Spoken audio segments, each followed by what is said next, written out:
Hello, I'd like to talk to you a little bit about inerrancy and just ask the question, did Jesus appear to 10, 11, or 12 apostles?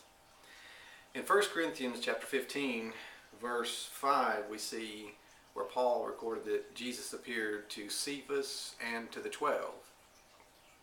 Strangely, it doesn't say 11, noting, which would allow that Judas was absent. In Luke chapter 24, verse 33, it tells us that Jesus appeared to 11. That would allow that Judas was absent. And in that same chapter, in verse 39, it says that he offered his wounds in his hands and his feet as evidence that it was really him. In John chapter 20, it notes that Jesus appeared to 10. John 20:24. He appeared to 10, and it notes that Thomas was absent and allows that Judas was deceased.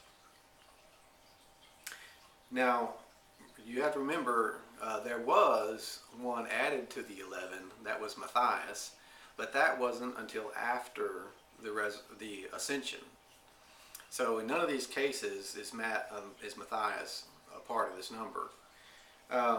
And John, in that same chapter 20, verse 24, it says that he appeared to 10, noting Thomas was absent, and a few verses later in verse 26, it says 8 days passed and Jesus appeared to the 11, with Thomas being part of that number.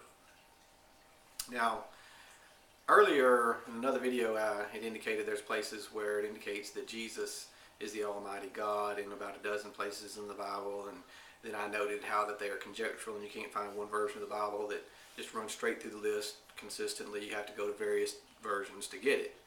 But in the instance in John chapter 20, we have the famous exclamation of Thomas. Thomas was absent the first time. He said that I just won't believe until I put my finger in his wounds and just thrust my hand inside and so forth. A few days later, it says that he was there, and he makes the famous exclamation, "My Lord and my God," which is unanimously rendered as Ho Theos, meaning capital G God, or that's how we translate it. Now, with this one being unanimous, I think there's some relevance to these discrepancies.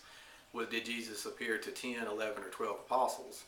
The Synoptic Gospels have no reference to the spear wound. Matthew, Mark, Luke, no spear wound. And note in Luke that Jesus offered his hands and his feet, and his wounds in his hands and his feet as evidence that it was him, not the spear wound inside. It never talks about a spear wound in Luke. Only in John does it talk about a spear wound. Only in John does it say that Luke is absent, that Thomas is absent. And here we have this discrepancy, and we have this one unanimous verse that says, "My Lord and my God." And I point this out to say that, which one is true?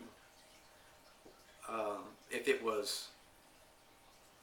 it was Paul, then Luke and John are not true. If it's Luke, then Paul none of them agree with the other.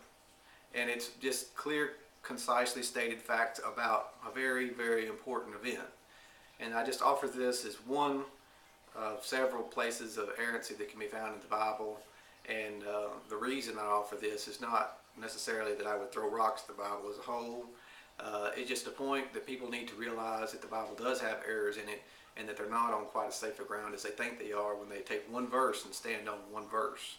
So I encourage you to study that and just see what you think, and if there is an explanation that would allow inerrancy.